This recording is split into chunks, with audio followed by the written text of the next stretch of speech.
বাহিরের শত্রুতা তৈরি করে ঘরে নিশ্চিন্তে ঘুমাবেন, এমন বোকামি করা কখনোই ঠিক না। মুখের কথায় যখন চিড়া ভিজে না, চিড়া ভিজেতে দরকার পানি, আর সেই পানি আসলে ইরানকে কে দিচ্ছে? বেচনে কার এত বড় ব্যাকআপ ছিল যে ইরান সরাসরি ইসরায়েলের বিরুদ্ধে এই অভিযান পরিচালনা করেছে? দর্শক, এই মুহূর্তে দিন শেষে one and only the Bluetooth Kaká Putin কাকুর ফ্যান ফলোয়াররা ভিডিওটা সর্বোচ্চ শেয়ার করবেন। দিন শেষে যে তথ্য প্রতিবেদন মার্কিন যুক্তরাষ্ট্র এবং কি তাদের পশ্চিমা মিত্ররা প্রকাশ করেছে, সেখানে দেখা গেল যে টোটাল ঘটনার পেছনে সাহস তো ইরানের ছিল, বাট একটা ব্যাকআপ দরকার ছিল, আর সেটা ছিল রাশিয়া। কারণ ইরান অভিযান চালাবে না এই কথাটা ছোট একটা বাচ্চাও বিশ্বাস করে না। যে কোনো স্টাইলে ইরানের ভেতরে কিন্তু ইসরায়েল একটা বড় ধরনের অভিযান চালাবে, আর সেই অভিযানটাকে মোকাবেলা করার জন্য ইরানের হাতে কি আছে আমরা একটু দেখি। রাশিয়ার অস্ত্র নির্মাতা প্রতিষ্ঠান এনপিপি স্টার্টের আমন্ত্রণে গত মাসে ইরানের একটি প্রতিনিধি দল মস্কো সফর করেছিল। গুরুত্বপূর্ণ এই সফরের উদ্দেশ্য ছিল অস্ত্র তৈরির কারখানাগুলো থেকে দরকারি সরঞ্জাম কেনা। ইরানি প্রতিনিধি দলে থাকা 17 জনকে সেখানে আপ্যায়ন করা হয়। সফরের শেষ দিন তারা গিয়েছিল কারখানা ভিজিটে।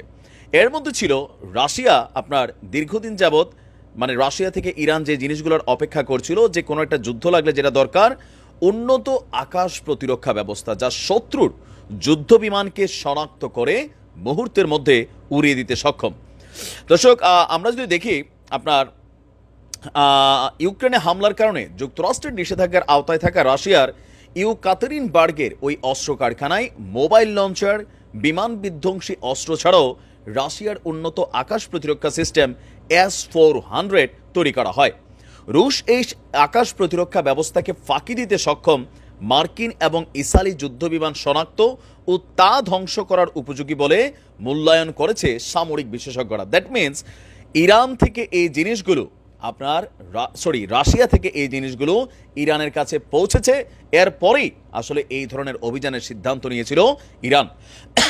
এই সফরের পর রাশিয়ার কাছ থেকে ইরান সরাসরি কোনো অস্ত্র কিনেছে কিনা তা আপনার জানা যায়নি, তবে গোয়েন্দা কর্মকর্তারা বলছেন এই সফরের মধ্য দিয়ে দুই দেশের কৌশলগত সামরিক অংশীদারিত্ব অনেক গভীর হয়েছে।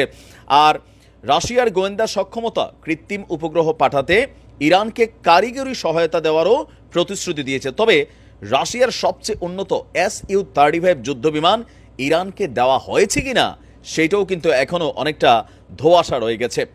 রাশিয়ার যে S-400 আপনার বিশেষ করে আকাশ প্রতিরক্ষা সিস্টেম, সেটা এই মুহূর্তে ইরানকে যে কোনো বহির্বিশ্বের আক্রমণ থেকে রক্ষার জন্য একটা বেস্ট ছাতা হিসেবে কাজ করছে।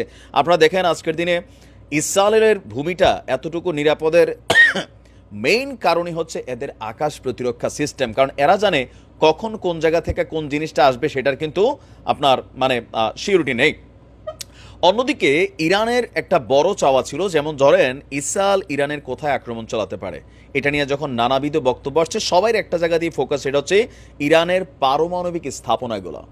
ইরানও চাচ্ছিল তাদের পারমাণবিক স্থাপনাগুলোর সুরক্ষায় রাশিয়ার বিমান বিধ্বংসী এই ক্ষেপণাস্ত্র।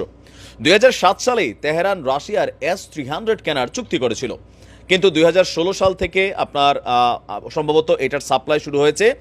আর ইরান 2019 সাল থেকেই এই S-300 ব্যবহার শুরু করেছে।